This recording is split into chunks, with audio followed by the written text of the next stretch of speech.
Sa ngalan ng Ama at ng Anak at ng Espiritu Santo.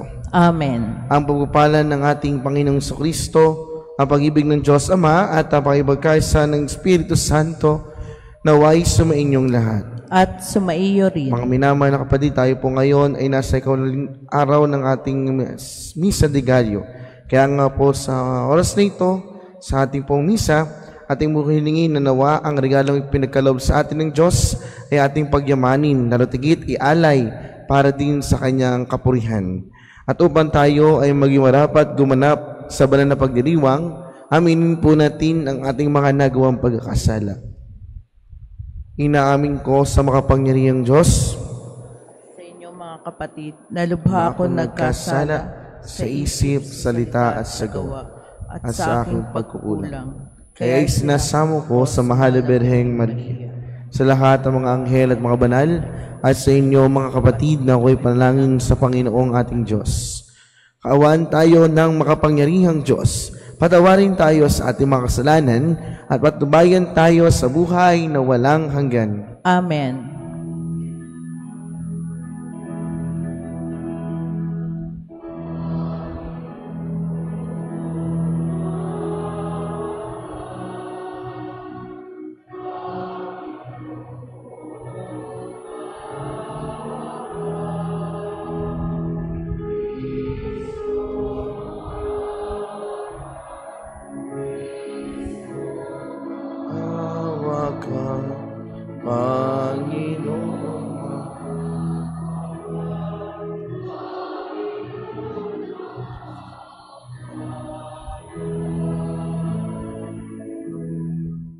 Gloria in excelsis Deo.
Manalangin tayo. Ama naming makapangyarihan, ngayong malapit na ang Pasko na pagsilang ng iyong anak, kami mga lingkod mong hindi karapat-dapat ay tangkilikin dawa sa pag-ibig ng iyong salita na nagkatawang tao sa sinapupunan ng Mahal na Birhen at nanahan sa aming piling, kasama mo at ng Espiritu Santo, magpasawalang hanggan. Amen. Ang lahat po ay magsiupo.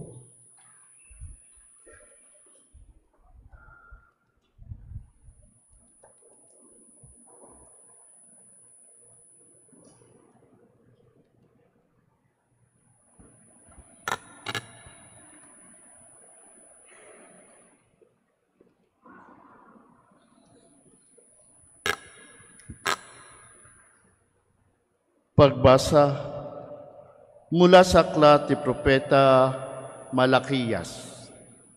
Narito ang pahayag ng makapangyarihang Panginoon. Ipadadala ko ang aking sugo upang handa ang daraanan ko.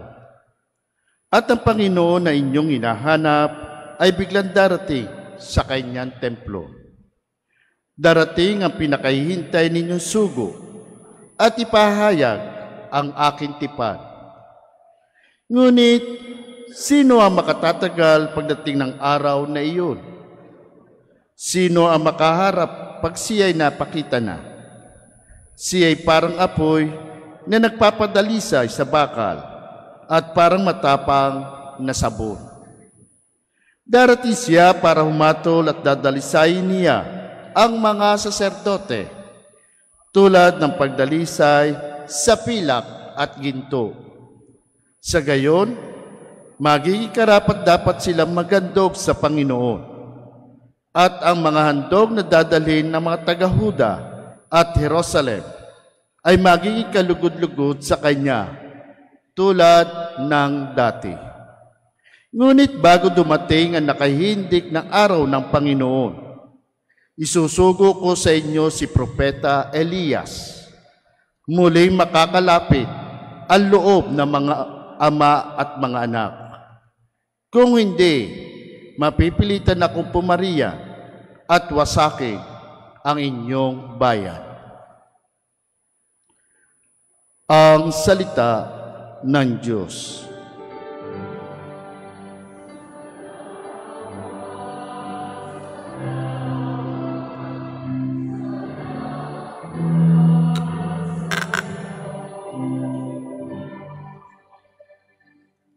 Itaas ninyo ang paningin, kaligtas ay dumarating.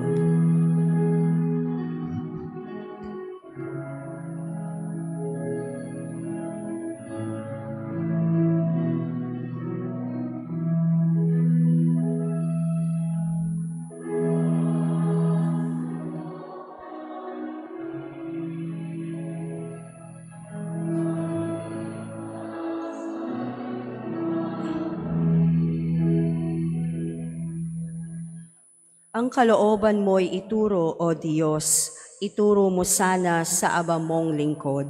Ayon sa matuwid ako ay turuan, ituro mo poon ang katotohanan.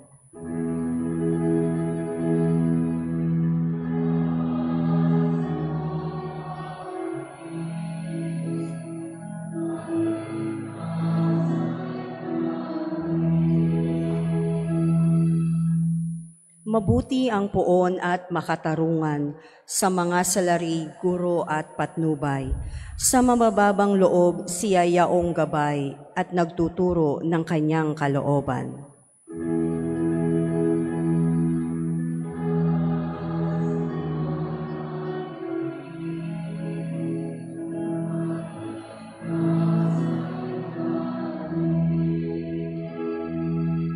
Tapat ang pag-ibig, siyang umaakay, sa tumatalima sa utos at tipan. Sa tumatalima siya'y kaibigan at tagapagturo ng banal na tipan.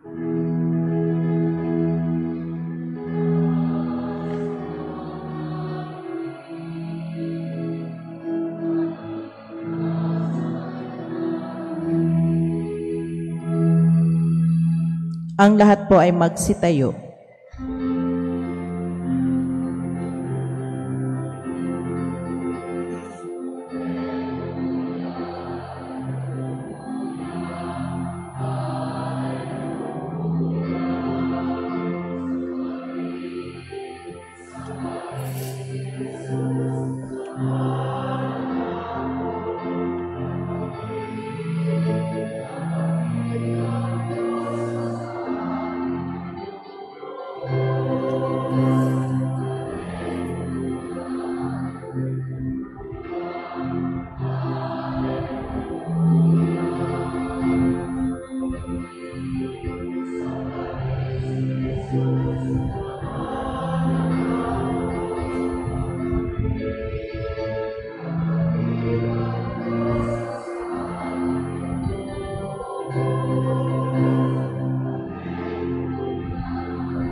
Sumainyo ang Panginoon. At sumaiyo rin. Ang mabuting balita ng Panginoon ayon kay San Lucas. Papuri sa iyo, Panginoon.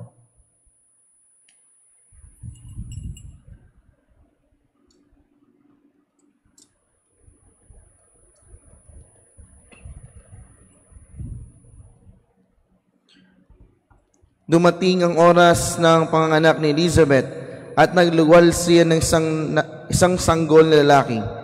Nabalitan ng kaniyang mga kapitbahay at mga mag-anak na siya'y pinagpala ng Panginoon at nakigalak sila sa kaniya. Nang ikalawang araw, dumalo sila sa pagtutuloy ng sanggol. Zacarias sana ang ipapangalan sa kanya, gaya ng kanyang ama.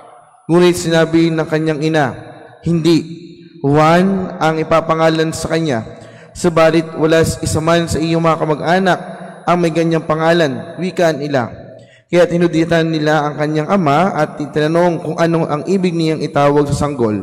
Humingi siya ng masusulatan at sumulat ng ganito, Juan ang kanyang pangalan at namanghasan na lahat.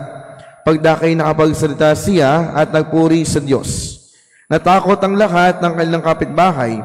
Ano ba't naging usap-usapan sa buong kaburulan ng Judea ang mga bagay nito? Pinagkaisip-isip ito ng lahat na nakakaalam at ang kanilang tanong, magiging ano kaya ang batang ito? Mga minamahal na kaibigan, ang mabuting balita ng Panginoon.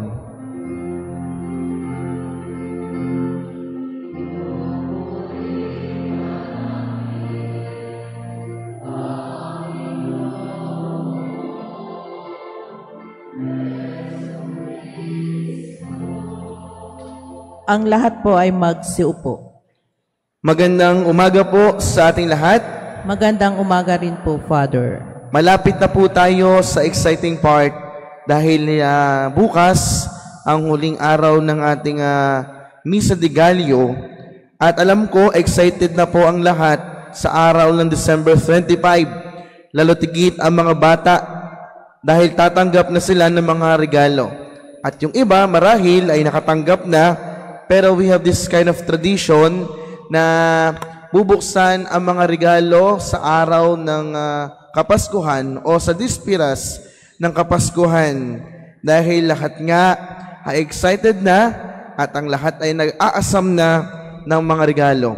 Tanda ko po nung ako'y bata pa ay talagang kapag po sumapit na ang last day ng simbang gabi ay talagang nandun na po yung kagalakan ko dahil alam ko natatanggap na ako ng mga regalo. At nung ako po ay naging pari na, nalutigit na ako'y tumanda na, ay ako na po ang nagbibigay ng regalo. Kaya nga po mabuti na lamang, kakaunti lamang po ang aking mga inaanak. At sana, kung meron pa, ay next year na lamang, wala nang hahabol. Ay, mamaya pala may hahabol pa na inaanak at meron akong bibinyagan na gagawin akong ninong. Pero the point is, lahat po tayo ay excited na makatanggap ng regalo. Mga minamahal na kaibigan sa panampalataya sa Diyos, in our today's gospel, ang punto rin po ay ang regalo na ibinigay sa mag-asawang Elizabeth at Zacarias na kung saan, alam naman natin, ang kanilang pinakamagandang regalo na tanggap na galing sa Diyos ay walang iba kundi ang kanilang anak na si San Juan Bautista. The greatest gift dahil alam naman natin na ang dalawang ito ay matanda na. Kumbaga, ay wala ng pag-asa. Ngunit dahil sa pagtitiyaga at sa panalangin at pananampalataya, binagkalooban sila ng Diyos ng anak. Kaya nga po ang kanilang pagsusumikap na paghihintay ay dininig ng ating Panginoong Diyos. Kaya nga kung ating pong titingnan ang pangalang John o Juan, ito po'y galing sa salitang Griego na Johanan na ibig sabihin, God is gracious. Ang Diyos ay mapagbigay. Kaya nga isang regalo si Juan sa buhay na mag-asawa. Kaya nga po mga kaibigan sa panampalataya sa Diyos, tunay nga ang isang regalo ay nagpapasya sa atin. Kaya nga God always gives us blessings and gifts. Lagi tayong tumatanggap ng regalong galing sa Diyos. Pero naisip na ba natin, mga minamahal na kaibigan, na tayo din bilang mga tumatanggap ay nagbabalik ng magandang biyaya o regalo sa ating Panginoong Diyos. Kaya nga po sa ating pagninilay sa umagang ito, tayo bilang binyagang Katoliko ay nagbibigay din ba ng regalo sa Diyos? Alam naman natin na ang tunay na may kaarawan sa December 25 ay ang ating Panginoong Jesucristo. Pero bakit kaya tayo pa ang tumatanggap ng mga biyaya? Bakit tayo pa ang tumatanggap ng mga regalo? Dahil alam natin na ang Diyos ay tunay na mapagbigay, na ang Diyos ay tunay na nagbibigay ng mga biyayang kinakailangan natin pang araw-araw. Kaya nga po mga minamahal na kaibigan, siguro tayo din bilang mga binyagan ay pwede rin magbigay ng regalo sa ating Panginoong Diyos ngayong darating na Pasko. At sana, itong tatlong bagay nito ang pwede nating ipagkaloob o pagbibigay handog o pagbabalik handog bilang isang regalo sa ating Panginoong Diyos. Tatlong bagay po ang pwede nating ibigay na regalo sa Kanya. Una, ang ating oras, time. Pwede nating irigalo ang ating oras sa Diyos. Maglaan tayo ng mga oras upang siya ay makilala. At syempre, magkaroon nawa tayo ng oras upang makabahagi niya sa misyon na pinagkatiwala sa Kanya ng Kanyang Ama. Oras po ang inihingi sa atin ng ating Panginoong Jesucristo na biyaya o regalong gusto niya matanggap na galing sa atin. Dahil alam naman natin na tayo lahat ay pinagkalooban ng biyaya, lalo tigit ng oras. We have this ample of time. Kaya nga, kung meron tayong oras para sa Diyos, ito po ang ating ibalik loob sa Kanya. Tayo po, mga minamahal na kapatid, alam ko, ay maraming oras. Dahil ang iba sa atin, nasasayang na lamang ang oras sa mga bagay na hindi naman kapaki-kapainabang. Halimbawa na lamang diyan, sa ating pong pag-upo at paghawak ng cellphone at pag-scroll sa social media. Paminsan, tayo bilang mga tao ay nagkakaroon ng oras para gumimik o mamasyal. Pero kapag ang usapang oras na ang ipagkakaloob sa Diyos, nawawalan tayo ng oras. Siguro in our first point of our reflection, oras po ang pwede nating ibigay na regalo sa ating Panginoong Jesucristo. Ikalawa ay ang ating talento. Talent. Pinagkatiwalaan tayo ng kanya-kanyang talento. At ito marahil ang magandang regalo sa Kanya, ang pagbabahagi natin ng talento sa kapwa, ang pagbabahagi natin ng ating mga natanggap na talento. Dahil ang ilan sa atin, kapag mayroong talento, ay hindi ibinabahagi sa kanilang kapwa. Kaya nga, this is our panawagan sa ating lahat, na kung tayo ay may talento, marapat lamang natin itong ibahagi sa Diyos. Kung tayo pinagkalooban ng Diyos ng mga biyaya, ng mga gifts ng talento, marapat lamang tayong magbahagi sa Diyos. Kasi yung iba rin din sa atin, kapag meron pong talento, lalo tigit pag ibibigay o ibabahagi simbahan, meron mga tao ang nagpapabayad, nagkakaroon po ng talent fee. Kaya nga po ako'y hangang-hanga dito po sa ating mga kabataan, dito sa katedral, kasama po ang mga samahang banal, na kung saan sila'y naghahanda para sa panuluyan. Na kung saan sila, bilang pinagkalooban ng talento ng Diyos, ay nagbabalik handog sa simbahan. Ang aming direktor na buong pusong nagbibigay oras sa pagpapraktis. Ang mga talents o yung mga kas ng ating panuluyan, nagsasakripisyo para lamang ipagkaloob o ibahagi ang kanilang talentong natanggap galing sa Diyos. Alam ko, nakakaunti ang kanilang budget for this kind of panuluyan. Pero, naroon pa rin ang kanilang pagtitiyaga, naroon pa rin ang kanilang pagbibigay sarili para sa kanilang paghahandog ng kanilang talento sa Diyos. Kaya sana tayo din, kapag tayo ay mayroong talento, huwag nating ipagdamot ito at ibahagi natin ito sa simbahan. At ang ikatlong punto sa pagninilay, magbahagi ng yaman, treasure. Hindi po ibig sabihin na tayo o kailangan natin maging durong yaman para lamang makapagbahagi sa ating kapwa. Hindi kailangan natin ng maraming pera upang maghandog at tumulong sa simbahan. Pero maigi rin kung meron tayo. Pero the point is, ang pagbibigay handog o pagbabalik handog ng yaman ay hindi usapan laging malaking bagay o malaking pera. Bagkus ang usapan dito, kung paano natin ipinagkakaloob sa simbahan o sa Diyos ang meron tayo kahit kakaunti. At ito po ay natutuwa ako kapag po kami nagmimisa sa mga MSK, lalo tigit ngayong simbang gabi, na ang mga tao marunong magbigay. Ang mga tao nag-o-offer kahit kakaunti, kahit isang sakong bigas, kahit isang pakete ng kafe. Ito'y para sa kanila ay ang pagbabalik handog para sa Diyos. At alam naman natin na itong mga offer na ito ay ipagkakalob din natin sa mga nangangailangan. Kaya nga, ang panawagan sa atin ng ikatlong punto sa pagninilay, treasure ang ating yaman, ano ang pwede nating ibigay para sa Diyos, para sa tao, at para sa simbahan. Nakalugod-lugod sa ating Diyos, na bukal sa loob natin ang pagbibigay. Kaya nga mga minamahal na kaibigan sa panampalataya sa Diyos, kapag nakinig natin ang salitang regalo, pumapasok agad ang material na bagay. Pero sa tunay na buhay, tinuturuan tayo na pagbasa na hindi lang dapat tayo nakafocus sa material, bagkus tignan din natin kung ano ang pwede nating ibigay sa ating Panginoon spiritually. Ito yung mas magandang regalo natin na ibabalik sa ating Panginoong Kristo ngayong Kapaskuhan. Kaya sana sa pagsapit ng Pasko, may handog natin ang kalugod-lugod na regalo na galing sa ikabaturan ng ating puso. Dahil ang bawat regalong ibibigay natin, kung ito'y galing sa puso, ay kalugod-lugod na handog sa ating Panginoong Hesukristo.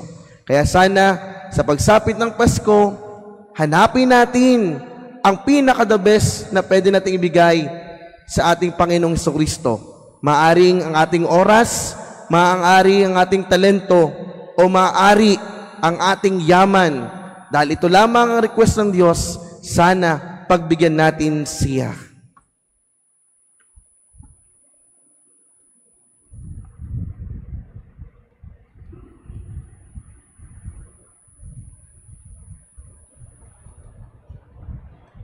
Magsitayo po ang lahat.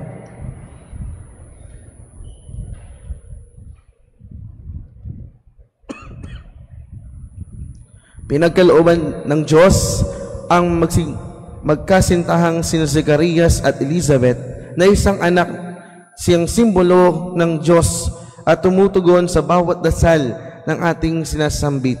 Tayo bilang pinagkatiwalaan ng Diyos sa kanyang mga kaloob, ating idalangin sa Panginoon na mapangalaga ng mabuti ang kanyang mga kaloob. Sa bawat tugon, Panginoon, dinggin mo ang aming panalangin. Panginoon, dinggin mo ang aming panalangin. Nawa ang ating Santo Papa, mga obispo at kaparian ay maging simbolo ng mabuting katiwala ng kaloob ng Diyos. Manalangin tayo sa Panginoon. Panginoon, dinggin mo ang aming panalangin. Nawa ang mga namumuno sa ating pamahalaan ay maging huwaran ng pagiging mabuting katiwala. Manalangin tayo sa Panginoon. Panginoon, dinggin mo ang aming panalangin. Nawa ang mga may sakit at naghihirap sa kabila ng kanilang dinaranas sa buhay ay makadama ng pagkalinga sa mga kaloob ng Diyos. Manalangin tayo sa Panginoon. Panginoon, dinggin mo ang aming panalangin. Nawa ang mga pamilya ay patatagin sa kanilang pananampalataya sa tulong ng mga kaloob ng Diyos. Manalangin tayo sa Panginoon. Panginoon, dinggin mo ang aming panalangin. Nawa tayong mga katiwala ng Diyos dito sa lupa ay magsikap na mapagyaman ang mga kaloob na bigay ng may kapal. Manalangin tayo sa Panginoon. Panginoon, dinggin mo ang aming panalangin. Nawa ang lahat ng mahal natin sa buhay na yumao ay makalasap ng kaloob ni Kristo na buhay na walang hanggan. Manalangin tayo sa Panginoon. Panginoon, dinggin mo ang aming panalangin. Ama naming mapagmahal, nilikha mo kami upang mamuhay ng mabuting katiwala sa iyong mga kaloob. Gaya ng iyong anak na siyang simbolo at huwaran ng mabuting katiwala, patatagin mo kami bilang iyong lingkod. Hinihiling namin ito sa pamamagitan ni Kristo kasama ng Espiritu Santo, magpasawalang hanggan. Amen. Ang lahat po ay magsiupo. Humanay na po ang mga magsisipag-alay.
Magsitayo po ang lahat.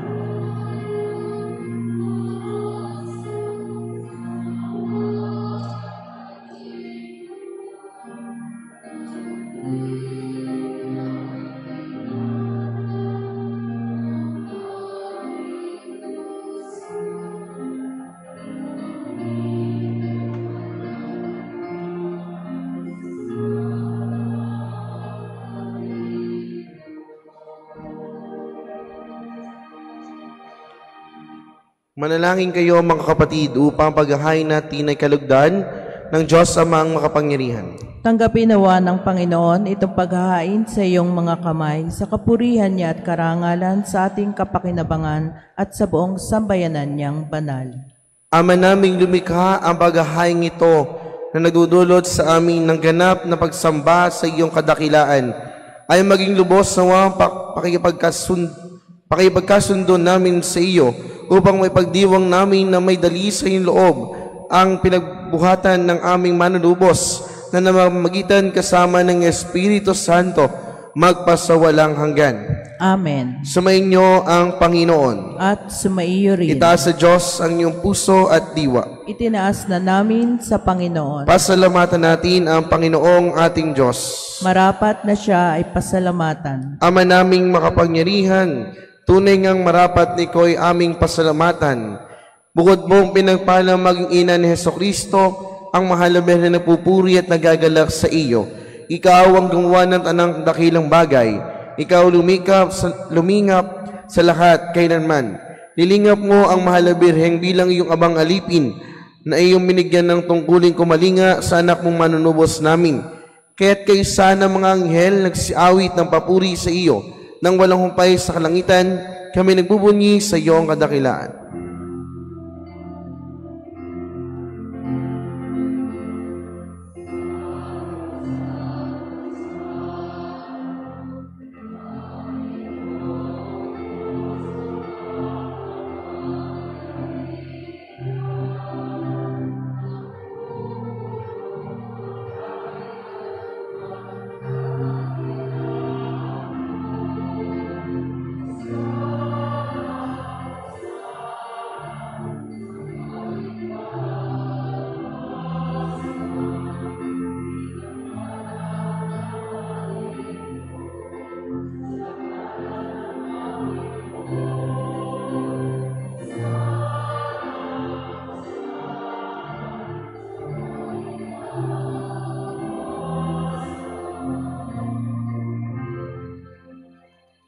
Ang lahat po ay magsiluhod.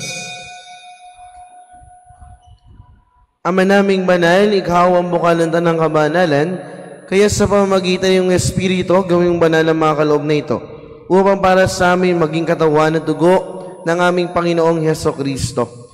Bago niya pinagtiis ang kusang loob na maging handog, hinawakan niya ang tinapay, pinasalamatan kaniya. Pinaghati-hati niya yon, iniabot sa kanyang mga alagad at sinabi, tanggapin niyo lahat ito at kanin. Ito ang aking katawan na ihahandog para sa inyo.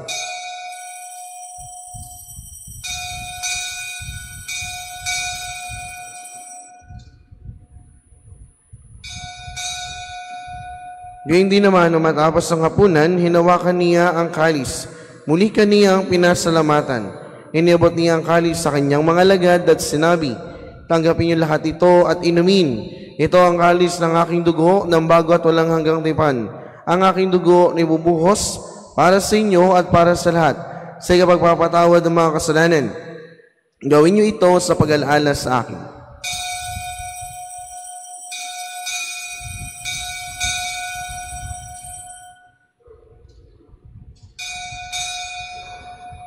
Ipagbunyi natin ang misteryo ng pananampalataya.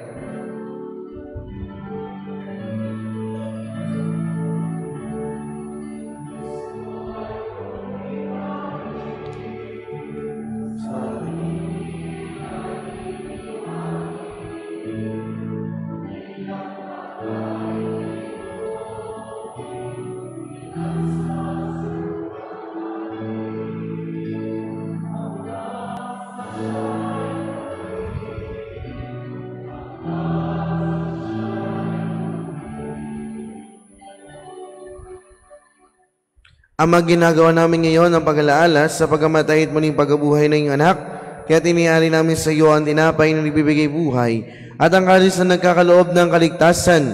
Kami nagpapasalamat dahil kami iyong minarapat na tumayo sa harap mo para maglingkod sa iyo. Isinasamo namin kaming magsalusalo.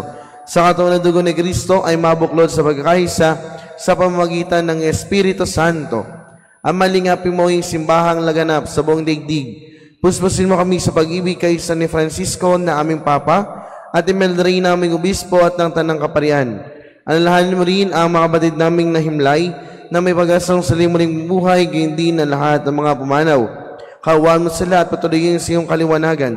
Kawaan mo at pagindapati kami lahat na makasalo sa iyong buhay na walang wakas kaysa ng mahal na Birheng Maria, ina ng Diyos, kaysa ni San Jose na kanyang esposo, kaysa ng mga apostol ni San Fernando na aming patron, at lahat ng mga banal na namuhay dito sa daigdig ng kalugod-lugod sa iyo. May pagdiwang nawa namin ng pupuri sa kararangal mo sa pamamagitan ng anak na aming Panginoong Hesukristo. Sa pamamagitan ni Kristo, kasama niya sa Kanya, ang lahat ng parangal at papuri sa iyo, Diyos amang makapangyarihan, kasama ng Espiritu Santo, magpasawalang hanggan.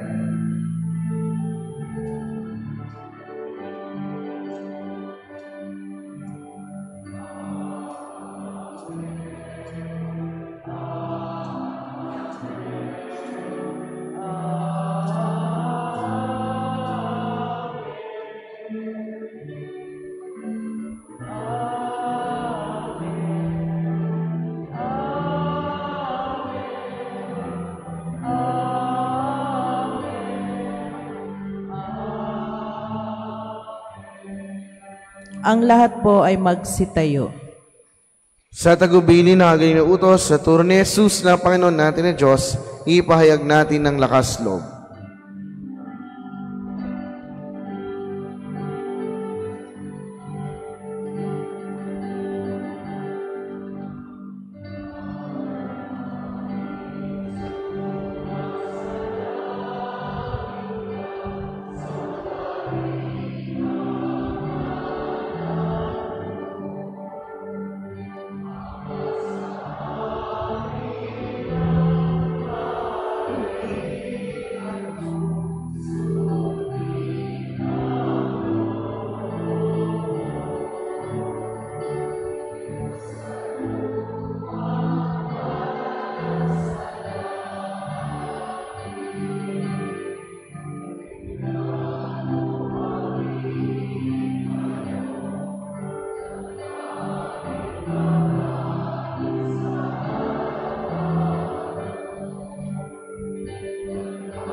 Iniiling namin kami adya sa lahat ng masama, pagkalooban ng kapayapaan araw-araw, iligtas sa kasalanan at ilayo sa lahat ng kapahamakan, samantalang aming pinananabikan ang dakilang araw ng pagpapahayag ng tagapagligtas naming si Hesukristo.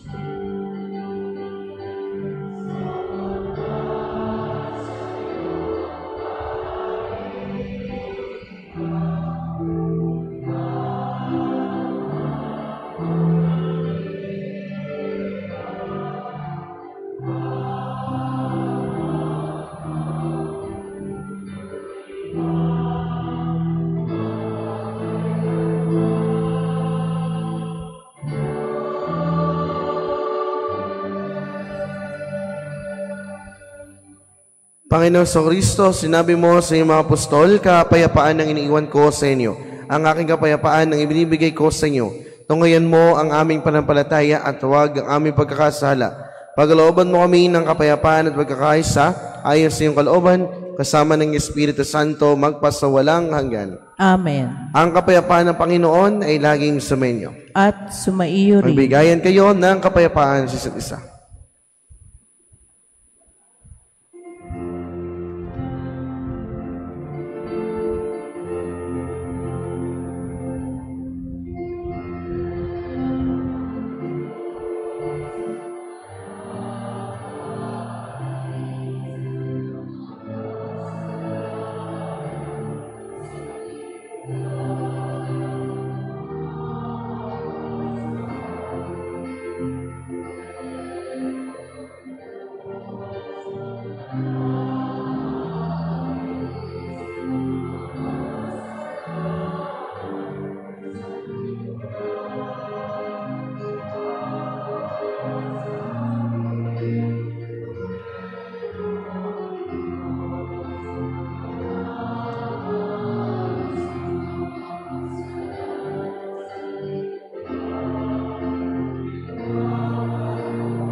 Ang lahat po ay magsiluhod.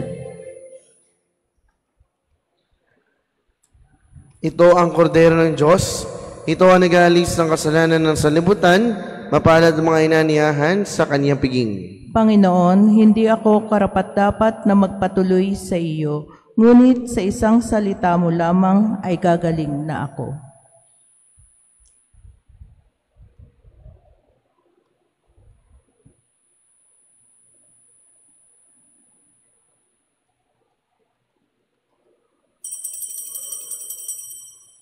Ihanda po natin ang ating sarili sa pagtanggap ng banal na komunyon.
Magsitayo po ang lahat. Manalangin tayo. Ama namin pagmahal, kami pinabagsalo mo sa pagiging na banal ay pagkalooban mo ng iyong kapayapaan upang kami makapaghintay at makasalubong ng may ilawang naglilingas para sa pagdating ng pinakamamahal mong anak na nanamagitan kasama ng Espiritu Santo magpasawalang hanggan. Amen. Sumainyo ang Panginoon At sumaiyo rin. at pagpalain kayo ng makapangyarihang Diyos Ama, Anak at Espiritu Santo. Amen. Tapos na ang ating banal na pagdiriwang, humayo kayong mapayapa. Salamat sa Harapan po Diyos. natin ang Diyos.